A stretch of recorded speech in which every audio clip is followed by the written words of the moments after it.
সবাই মিলে প্রশ্ন করছে, ও দোলনায় থাকা সন্তান, তোর মা তোকে প্রশ্ন করতে বলে তোর পরিচয়টা কি? দোলনায় থাকা সন্তান ঈসা জবাব দিচ্ছেন, ক্বালা ইন্নী আবদুল্লাহ আতানিয়াল কিতাব ওয়া জাআলানি নাবিয়্যা।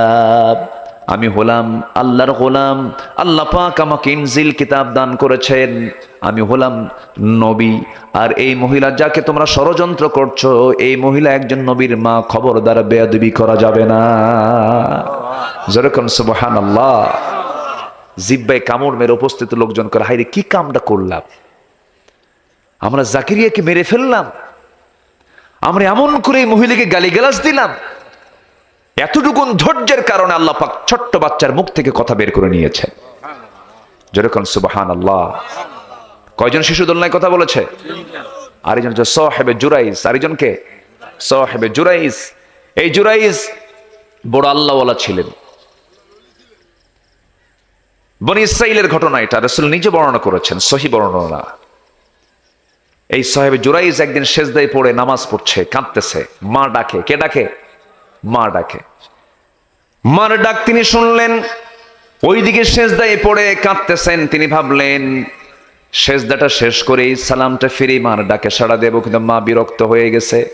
মা বিরক্ত হয়ে এক পর্যায়ে একটা লানতের মতো একটা কথা বলে ফেলেছে, ও আল্লাহ, আমার সন্তান জুরাইজ আমার ডাকে সাড়া দিল না, অনিষ্ট নারীর মুখ না দেখা পর্যন্ত তুমি তার মরণ দিও না। এই একটা বদদোয়া মার মুখ থেকে বের হয়ে গেছে। দেখেন, চিন্তা করেন মার মুখের বদদোয়াটা কত ভয়ঙ্কর। জাস্ট এতটুকু বলার জন্য আমার এই ঘটনাটা আমি নিয়ে আসলাম। কি বলেছেন? সেজদায় পড়ে সন্তান কাঁদতেছে, কার কাছে? ওই সময় মা এসে ডাকতেছে, জুরাইস। উনি জবাব না দিয়ে তিনি ভাবলেন যে সেজদায় যখন আসি, নামাজটা পড়েই আমি মার ডাকে সাড়া দেবো। কিন্তু এতটুকু সময় মার ধৈর্য হলো না, মা বলেই ফেললো, আল্লাহ, আমার সন্তান ডাকে সাড়া দিল না, আমার এই সন্তানের চোখের সামনে একটা বদ নারীর বদ নজর স্পর্শ না হওয়া পর্যন্ত যেন এর মৃত্যু না হয়। আল্লাহর দরবারে দোয়া মঞ্জুর হয়ে গেছে। চিন্তা করে, হঠাৎ করে অভিযোগ দেওয়া হলো, এক মহিলার পেটে বাচ্চা হলো। বলা হলো, এই বাচ্চাটা কার? বলল যে ওই যে তোমাদের বুজুর্গ সাহেবে জুরাইজের। যেরকম নাউজুবিল্লাহ। গোটা নগরের মানুষ তাকে আল্লাহওয়ালা ভাবে, কিন্তু এই মহিলা বলে ফেলছে এ আমার জেনা করছে, জেনার ফলে আমার এই পেটে বাচ্চা আসছে। এই বাচ্চা শহরের সমস্ত লোকজন এসে তার দরবার ভেঙ্গে দিচ্ছে, তাকে আজে বাজে কথা বলছে, গালিগালাজ করছে। এই সময় সে আল্লাহওয়ালা সাহেবে জুরাইজ বললেন, ওই মহিলাকে নিয়ে আসো, সন্তানকে নিয়ে আসো।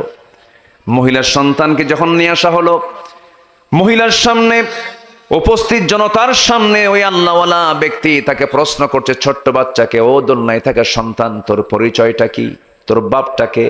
ছোট্ট বাচ্চার সঙ্গে সঙ্গে জবাব দিতেছে, আমার বাপ হলো এক রাখালের সাথে, আমার মা অমুক জায়গায় অমুক পাহাড়ের পাদদেশে জেনা করেছিল, সেই জেনার ফলে সন্তান আমি হয়েছি, আমার বাপ অমুক রাখাল। আল্লাহু আকবার বলবেন না? এত বড় আল্লাহওয়ালা, যে আল্লাহওয়ালার সত্য প্রকাশ করে দিলেন কে? সেই আল্লাহওয়ালা ব্যক্তি সেজদায় পড়ে কাঁদতেছে, মা ডাকছে, সেই সময় ইনস্ট্যান্ট ডাকে সাড়া না দিয়ে একটু বিলম্ব করেছে, মা বদদোয়া দিয়েছে, সেই দোয়াটাও কবুল করেছেন কে? তাহলে মায়ের দামটা কত বলেন? বলেন একটু নাকি? একটু? আর একটু বেশি নাকি? একটু সামান্য না অনেক? একটু সামান্য না অনেক? অনেক অনেক। মায়েরা চলে যাচ্ছে, মায়েরা তো যাওয়ার কথা না। সব মাহফিলে পুরুষরা যায়, মায়েরা থাকে। এলাকার মহিলা দৌড়া আগে, এটা কেমন কথা?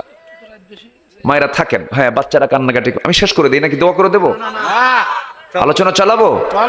জোরে বলি ইনশাআল্লাহ। একটু কান লাগান, জোরে বলি ইনশাআল্লাহ। তাহলে মায়ের সঙ্গে আমরা ব্যবহার কেমন করব বলেন? সর্বনিম্ন না সর্বোত্তম? সর্বোত্তম আচরণটা করার চেষ্টা করব। কখনো কখনো একটা বারের জন্য যেন মা কষ্ট পায় এমন কোন আচরণ করা যাবে না।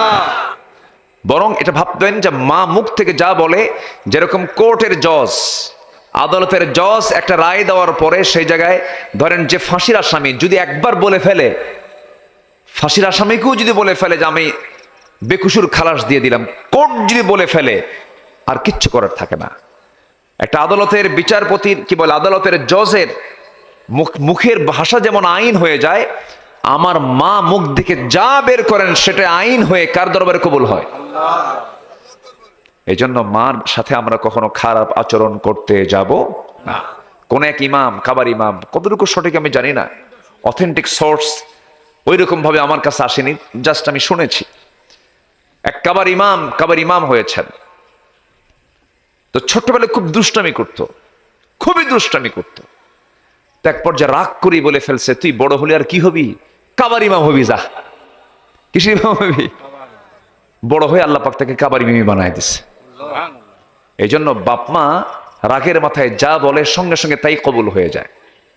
আমি আমার আব্বা আম্মাকে আমি যখনই কোনো কথা বলতে যাই তখন আগে বলে, আব্বা যেটাই বলবা হিসেব করে কোবা। সন্তান কিন্তু দিন শেষে আমি কোনো ভুল টুল যেন তো মুখ থেকে না বের হয়, একটু মজা করে বলি। কারণ রাগারাগি একটু ভুল বোঝাবুঝি আছে না নাই বলেন তো? অভিমান আবেগ আছে না নাই? এগুলো কি দূরের লোকের সঙ্গে হয় না কাছের লোকের সাথে হয়? কাছের লোকের সাথে হয়। মা কি জিনিস দেখেন, আল্লাহি আমি বানিয়ে বলছি না। আমার ছোট্ট একটা অস্ত্রোপচার হয়েছে কয়েকদিন আগে আমার দেহে। তো সে অস্ত্রোপচার হওয়ার পরে সেই পাচার হওয়া জায়গায় ড্রেসিং করাটা একটু কষ্টের কাজ। ড্রেসিংটা একটা জটিল কাজ। অপারেশনে যতটুকু না কষ্ট হয়, ড্রেসিং এ তার চাইতে বেশি কষ্ট হয়। ড্রেসিং শুরু হয়ে গেছে। জাস্ট ড্রেসিং যখন শুরু হয়েছে প্রথম দিন, আম্মা ওই সময় আমার নাম্বারে ফোন দিচ্ছে। আমি 15 মিনিট পর, আমি সে সময় দেখি নাই, ফোনটা পেয়ে দেখি আমার আম্মার মিস কল উঠে আস। দেখেন, সন্তানের কষ্ট হয়, সন্তান কষ্ট পায়, এটা সব প্রাণী বোঝার আগে বোঝে কে বলেন তো? মা বোঝে। সঙ্গে সঙ্গে মাকে ফোন দিয়ে বললাম, মা তুমি একটু বুঝলা কেমন? কে বাবা, আমার মন বলছিল তোমার কোনো কষ্ট হচ্ছে। সুবহানাল্লাহ বলবেন না? মার বিকল্প নেই। মা যার আছে তার যে কত বড় নিয়ামত আছে ভাই। বাপ যার আছে পৃথিবীতে কত বড় যে নিয়ামত আছে, এটা মেহেরবানি করে কেউ কষ্ট দিবেন না। আল্লাহ রাব্বুল আলামিন মার ব্যাপারে, বাবার ব্যাপারে স্ট্রেট কথা বলেছেন। পৃথিবীর কোন ধর্মে এটা পাবেন না।